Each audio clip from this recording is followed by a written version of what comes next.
人物描寫點樣作？教你哋3招寫出滿分好開頭。嚟到我哋滿分好開頭系列嘅第3堂，今堂教大家寫人物描寫文。第一招對白切入法，我哋可以用人物一句常常掛在嘴邊嘅說話入手，凸顯佢哋嘅性格。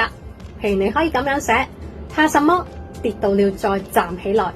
籃球場上，當我們士氣低落時，他總是大聲喊出這句話，點燃我們的鬥志。這個人就是我們的隊長彤彤。第二招特徵切入法，我哋可以用眼神、笑容、表情等等嘅細節去帶出人物嘅形象。譬如你可以咁樣寫：他眼睛裏總閃着俏皮的光芒，臉上掛着燦爛的笑容。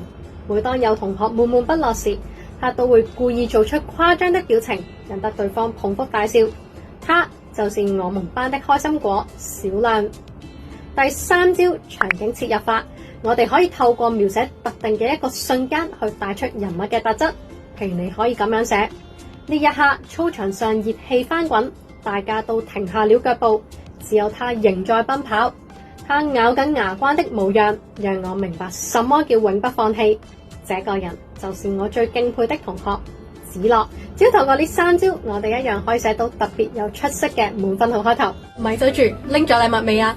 謝老師幫各位小朋友預備咗一份寫作心情佳句集，快啲撳附近嘅連結免費領取啦！